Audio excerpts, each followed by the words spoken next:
Hello YouTube, this is Ben Gessel. How's it going? Okay, so I'm gonna try to put out a few videos here tonight. At least more than a few, maybe more than a few. I know what it is I want to talk about, and I'm not using any outlines or anything, so I'm gonna maybe perhaps try to be a tad bit more direct, maybe than I maybe have been in the past. I'm pretty sure that most folks that watch my videos, what I'm going to say wouldn't apply to so much, but this is something I think that everybody should be thinking about somewhat.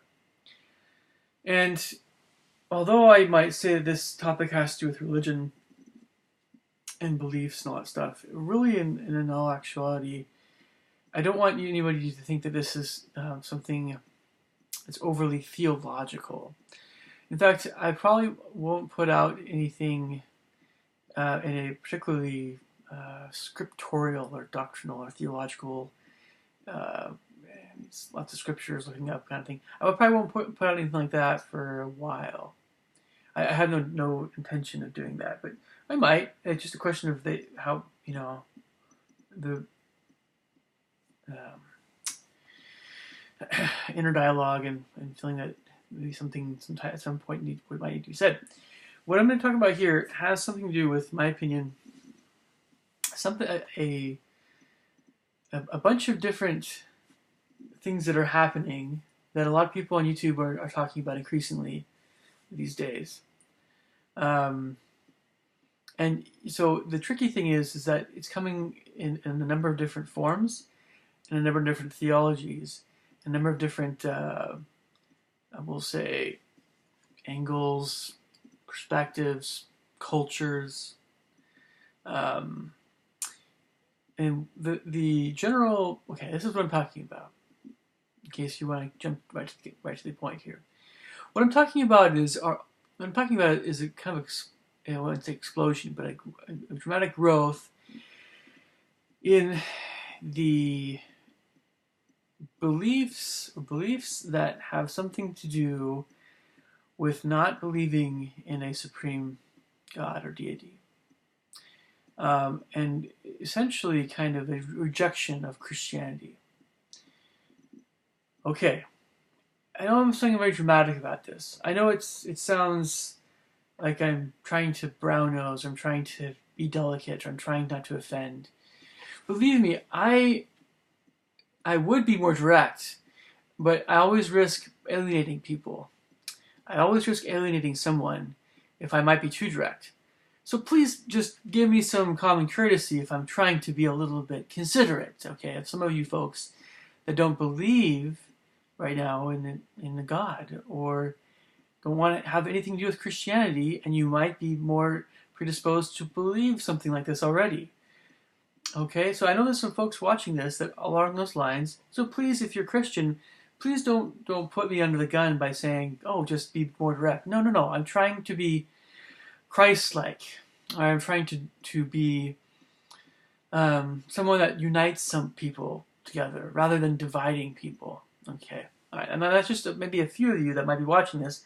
Not necessarily people. I'm not talking about necessarily about people who regularly watch my stuff. I think you guys are fine. It's just your random YouTube guy that comes along as a fundamentalist. Sometimes these guys drive me nuts. Believe me, they do. So don't automatically assume I'm completely on a Christian side here. I will explain the side I'm on. If you don't know my beliefs, they're LDS or Mormon. But just trust me here for a second here. Just trust what I'm about to say is worth your time. All right. So maybe you've heard this before. Maybe it sounds annoying. But again, there are growing movements. I can sense it in my gut. I can see it on YouTube, and I can see it in the world around me.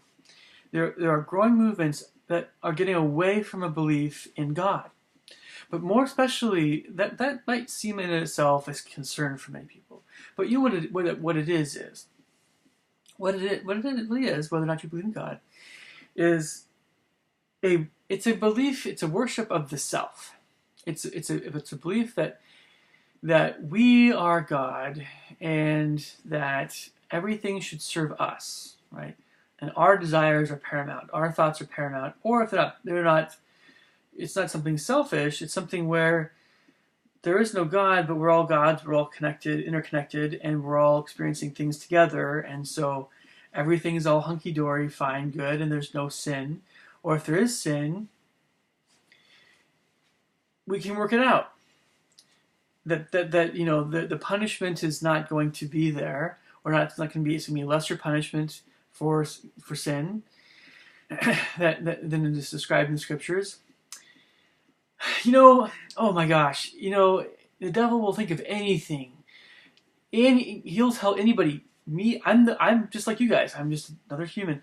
He will tell any of us, every of us, any one of us, anything he could possibly can to keep us from where we need to be going eternally. And then one of those things, he just is the master of deceit and lies. There is no getting away from the fact that sin is real and it's evil and it's wrong and none of us should be doing it. And there's all kinds of beliefs out there that try to rationalize or justify these sins. And we know what things are wrong and we know things are right. I'm not talking about that so much in this video. I'm sure I could and probably should in many respects, and maybe I will. The thing is, and I think in some other videos I have already, the thing is again, getting back to all these different beliefs that just seem to be kind of exploding.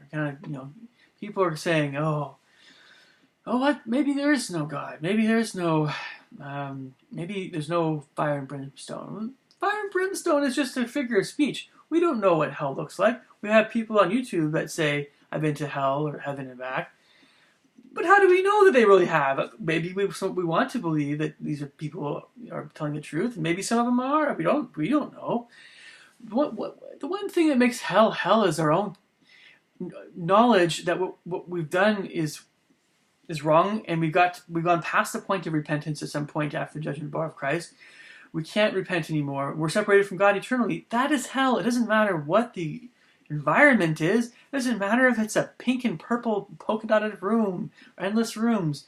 Or I've heard of the idea that hell is like a gigantic library where you have to find some story where it matches your life. My brother told me this, and it'll take you an infinite number of years to find it, which means that you'll never find it, and that's hell.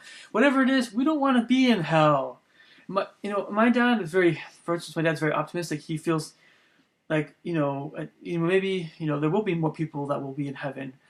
I want to believe that way too. I don't want anybody to be in hell. I don't want a single person to be in hell. But I don't believe in these ideas that say there is no God simply because it's we can't see him. We haven't seen him yet. There's millions of different ways to think about the idea that a God doesn't exist, and I have to respect the fact that a lot of you guys out there don't believe that he exists for whatever reason, and that's okay. But what I want to say is that a lot of these ideas they're rationalizing wickedness, they're rationalizing evil, and they should. You need to understand that. Okay, so when I say that Jim Carrey is somehow connected to some of the stuff, what I'm also saying is that I know Jim's actually a very good man, and that, so much of what he's saying I've heard on YouTube is good. It is good. But what is Jim saying that I don't agree with or I don't like? Or why would I mention Jim Carrey in this train of thought? Well, it has something to do with, to some extent, it has something to do with how he's acting, maybe, but only somewhat. You see, we have all these different personalities. And I have my own personality that's a little bit different than Jim's or anyone else's. And one of the things that I think is similar between myself and Jim Carrey, in a sense, is that we both have an emotional side to ourselves. And so, on that train of thought, even as uncomfortable as it might be, when someone's eccentric, you don't always understand why they're acting, how they're acting. They might seem strange. They might seem, maybe in some respects, in some form or another, obnoxious or offensive or socially more disagreeable, right? And really, but really, we're talking about this kind of stuff. The sorts of folks that might feel that way. Sometimes there's kind of the more refined folks that might feel that way. Sometimes it's more the folks that are just kind of snobbish, stuck up. And sometimes there's not a lot of. Sometimes there's not as much truth as we might think that goes into these kinds of things. But consider that Jim Carrey, like many other actors, like vast majority of other actors, has been in the Hollywood circle. And I want, trust me when I say this, I am not really fully blaming Jim for some of his shortcomings. I'm actually looking more at Hollywood because Jim has been in this environment his entire working life. That's what he knows. He's trying desperately to get out of, he's push away some of these things, but there's things that I believe that still continue to exist within his character that maybe, none of us are perfect, but what I'm trying to say is that Jim is not Jesus Christ. I don't think he tries to be like Jesus Christ. I think he wants to point people ultimately towards someone like Christ. He's making paintings of Jesus Christ. Jim is a fine person, but what I'm trying to say is that this idea that there is no God, that we ourselves are, this kind of thing, it's a half-truth. It's always half-truths. A lot of times we have to battle in these last days before Jesus comes again. Before Jesus comes again, we have to battle a lot of half-truths. It's true. So much of what Jim says is true. But it's that part that, it's that, it's that one part that's just like, you know what? But what is my relationship to God? I still believe in some part of my soul that there might be God, that might exist. Or I have some kind of connection with my family or other people, but I don't quite get what that is. What's happening is that, what I'm trying to say is that we hear a lot of half-truths, even from good men. And I consider Jim to be actually a pretty good man. I wouldn't say he's quite like, I don't think he wants to be like the Dalai Lama.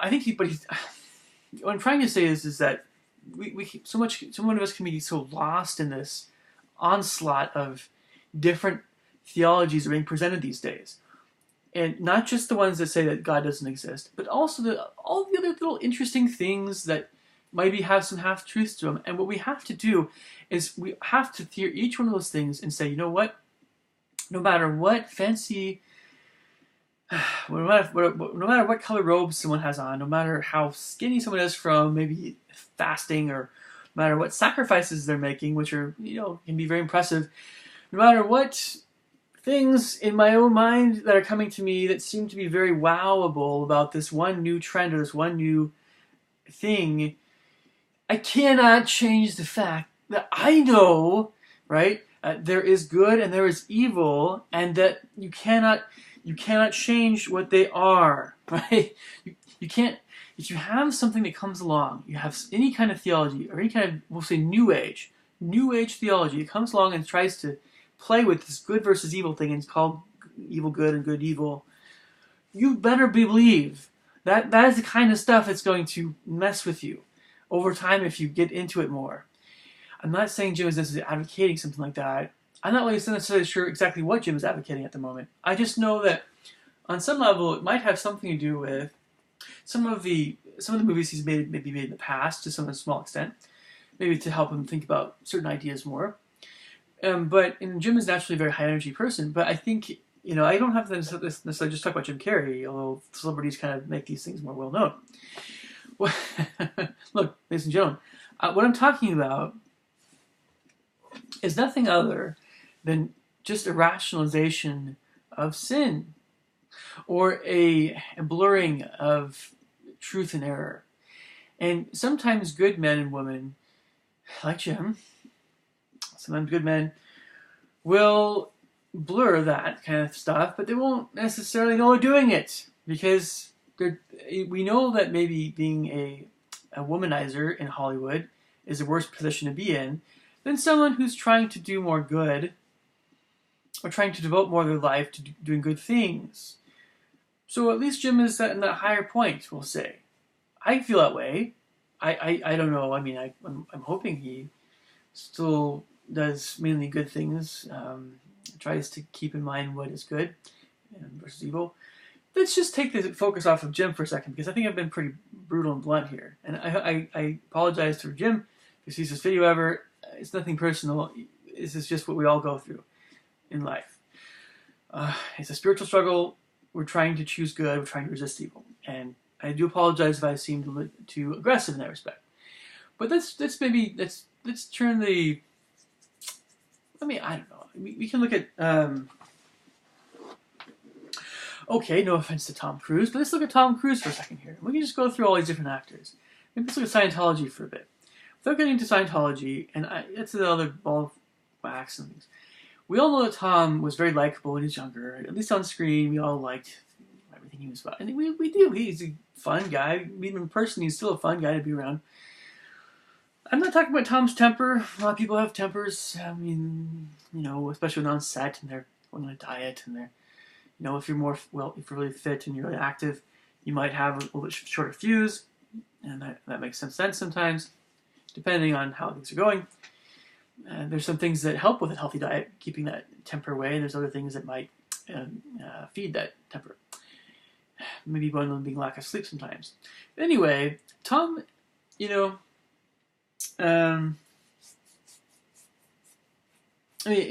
so people look to celebrities, and the more famous they are, the more people look to them as some kind of role model, some kind of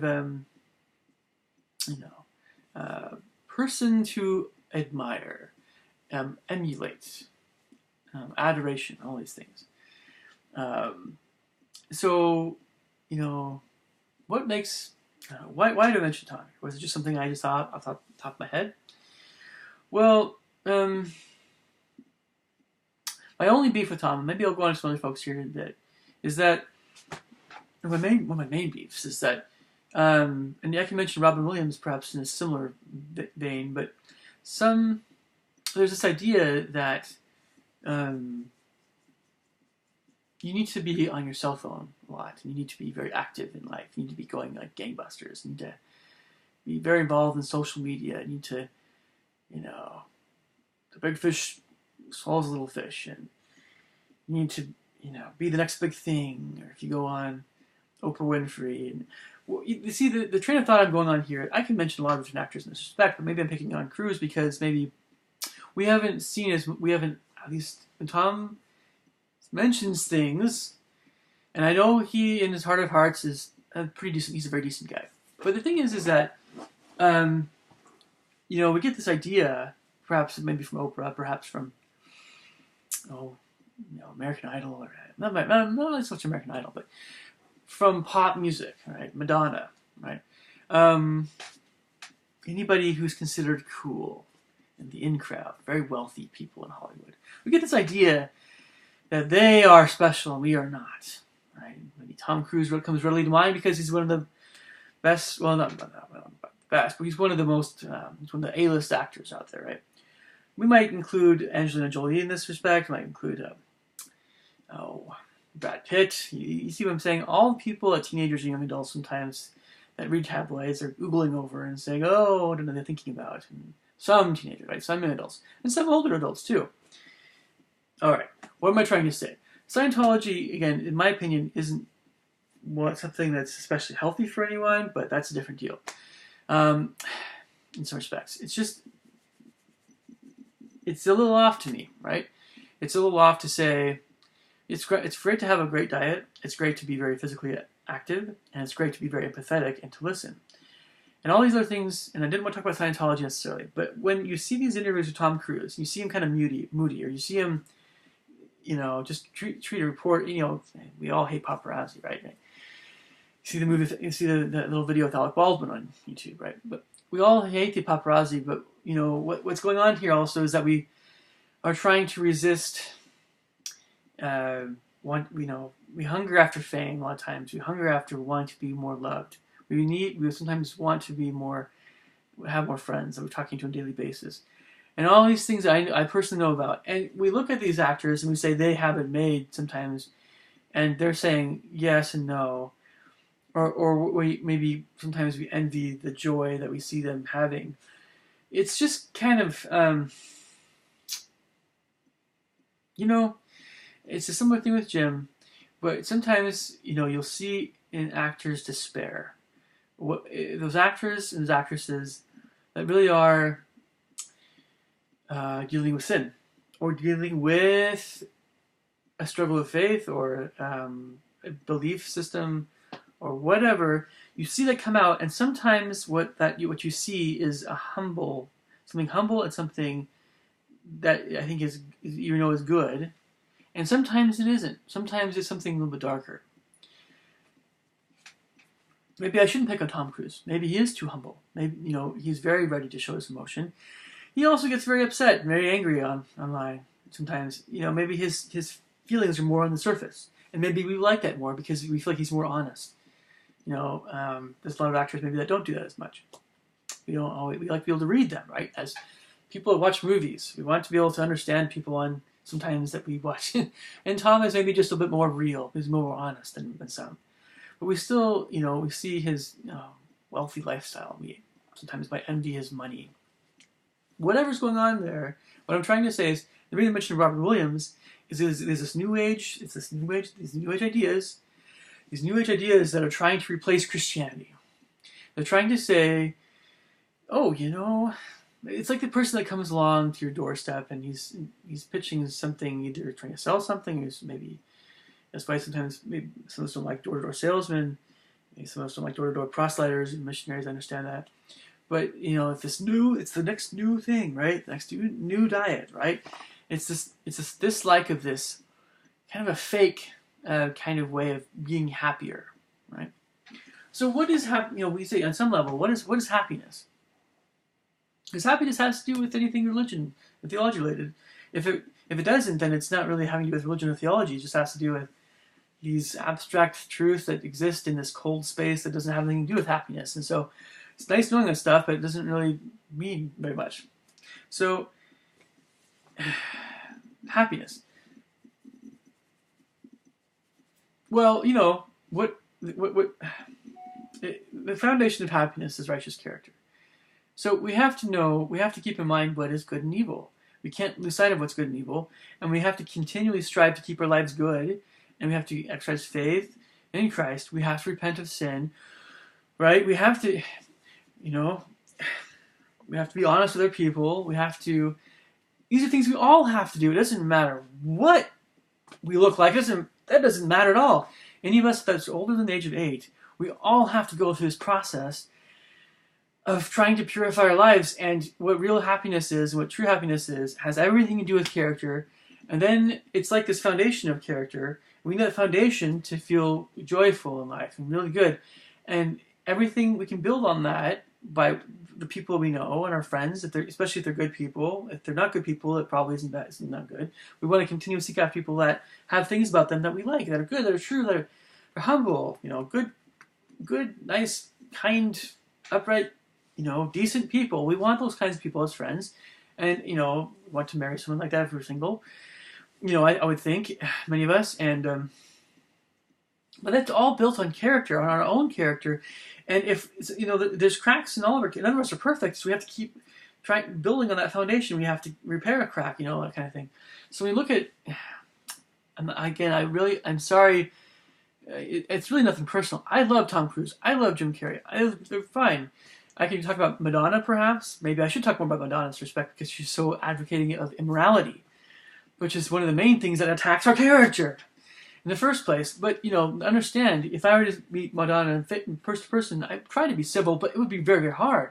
I'd much rather talk to Tom or Jim, believe me. Maybe that's why it's easier to talk about this stuff with these guys. Maybe I wouldn't be able to keep my temper under control with Madonna if she started talking about sexual morality, and she very well could, You don't even have to hear her swear on David Letterman to realize that this lady is like a prostitute. She's a whore. She's just a glorified whore. I don't think very well of her at all.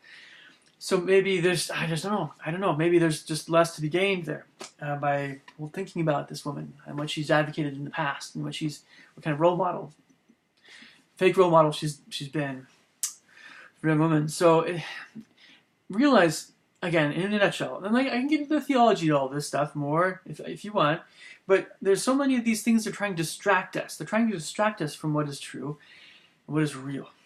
And what is real is that, I believe that God exists and that we are His children. And at some point we were going to return to Him again, and we're going to have to give an accounting of our lives. Okay? And astronauts go out into space, and they say when they go out into space, all of a sudden, they feel differently. Well, why do they feel differently? Well, because all the demons that exist on this earth are not necessarily out there in space, or they don't really exist that much out in space. They're all kind of here. They were cast down to earth in their pre-existence, so they're here in spirit form. We can't see them, but they're here. And when you go out into space, like an astronaut, these astronauts have mentioned this stuff. They feel differently. They feel it's a good feeling. They feel closer to God somehow. It's probably going to be much more acute realization of the way things really are. Right? This life is like a dream. It really is like a dream. It's real. It is very, very. It's as real as it gets. This is real. This is real life. But compared to the life we're going to have after we die, it's going to seem like a dream to us. In a way, a dream where we chose right or wrong, more this one more than the other one, maybe, and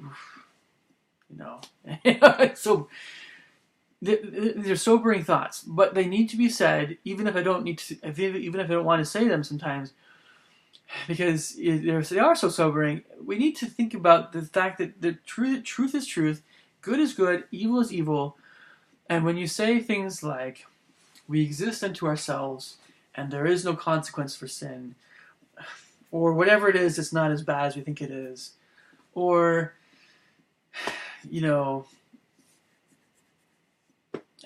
this attitude that makes Christians look like idiots, that seems to be perpetuated by secular left, or by anyone else, not just, it's this attitude that makes people that are believing in God look like idiots, and look like it's this is pointing finger and laughing. In the Book of Mormon, honestly, and I don't mind mentioning this at all, there are scriptures in the Book of Mormon, what I believe, there are chapters that describe exactly what's going on right now, where you have a bunch of people in this great and spacious building, in this dream that a prophet named Lehi had, and you have people in a great and spacious building that are wealthy, or maybe they're smart, they're all kinds of people, whatever they are. They're having a good time, eating lots of all kinds of awesome food, having sex orgies and things, and whatever they want to do, all kinds of people, from the smartest folks, to sometimes just your regular blue collar workers, and what they're doing is they're pointing their finger and they're laughing at people that are trying to live righteous lives, and they're saying, "Oh, you idiots! Oh my gosh, what are you doing? Why are you wasting your life? Why not enjoy life?" Or this belief system is so outdated. It's so archaic. This is what we're doing. This is really what's real, right? And these people they're laughing at are walking. They're trying to hold to this thing called the iron rod. Just a railing. Just a rod. It's just a very solid thing. It goes iron rod that goes to a tree that has white, or I say glowing fruit, or just a very beautiful fruit. It's amazing when you eat it. It tastes, it's basically happiness. The fruit is real happiness. It's true happiness. And we see people going along this iron rod. Many people are not. They're falling away. They're going to the great and spacious building. And that is the vision, that is the dream that Lehi had. It is so true. It is so true. I recommend just at least reading that one chapter that's in the Book of Mormon about the dream, if nothing else. Because we're seeing what's happening in that dream right now. We are seeing good men and women who are being distracted and led the wrong way. We're seeing people that have known what is right and wrong. We all know what's right and wrong, but to the extent that they have tasted of the goodness of the Lord, and they are leaving. And they're leaving because of the convincing these ideas that are carnally pleasing to the mind. When I say carnally pleasing, right, it's the kinds of ideas that, you can do whatever you want sexually, you can eat whatever you want, you can drink whatever you want, you can sleep into whatever you want, you can do whatever you want, you can be, do what thou wilt should be the whole of the law. We're seeing people that they're like, you know what, I'm just sick and tired of trying to be good. There's no reward. It's not worth it. I'm going to do something else. Right? Folks, don't put this on me. Try not to put this on me. I am trying to let you know what is really going on to the best of my ability, right? With all these funny New Age ideas. Anytime you hear that good is evil and evil is good, that you should no longer respect your parents, that you can steal, and that's okay, that you can do whatever you want sexually, and that's okay, and you can kill, and that's okay, Let's say you don't have to hurt anybody. Well, all the things that don't involve hurting you can gamble. What's wrong with gambling, right?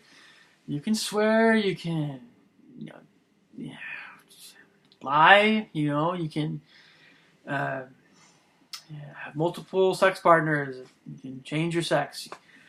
You can covet to no end, right? Even if you're a big fan of George Carlin and you watch what he said about the Ten Commandments, and even if you think having 10 is ridiculous and only 2 should be there and all that stuff, okay. But the thing is that you still cannot call what is good evil and what is evil good. You should know the difference, and if you don't, you should darn better make sure that you do know the difference in your heart. Otherwise, you will never experience that kind of happiness that is eternal happiness, it's eternal joy. It has everything to do with spiritual purity. It has everything to do with keeping away from pornography. It has everything to do with keeping away from all kinds of stuff that you shouldn't be doing, right? We're talking about just the joy that you can experience around really good people that are not judging you, right? We feel judged sometimes when we when we do things that are wrong, because we feel uncomfortable because whatever we're doing that isn't so great. Other people that are maybe we see as more righteous don't approve of that kind of thing. I understand that completely, right? The thing is that those are the people that we want to be spending eternity with, not the people that are saying, "Oh, this is good, that's so good." No, that's going to lead to misery. They are miserable. You don't want to be miserable. None of us want to be miserable. Okay, so let's pay attention to what is in the scriptures, even if you don't necessarily believe in them at this point. They're at least worth reading. They're at least worth something, right? Don't just buy into these new age things, is what I'm saying. No matter who's saying what, no matter which people that are actors you think that are great are saying this. Don't just buy into these things. Look for truth because you're hungering for it. Don't just look for truth because it's intellectually pleasing or makes sense. Look for truth that brings you peace of mind, peace of heart. I didn't want to get this intense, but I don't know how else to be when I'm talking about this stuff here. I knew I was going to become this way, but too many of you don't see the importance of this. Too many of us, and we want to make sure it's not too late.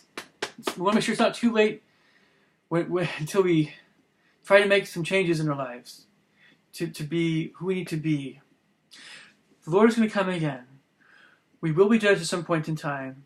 There is heaven, there is hell, and there is nothing other than the truth from God that will bring us pure happiness, pure joy.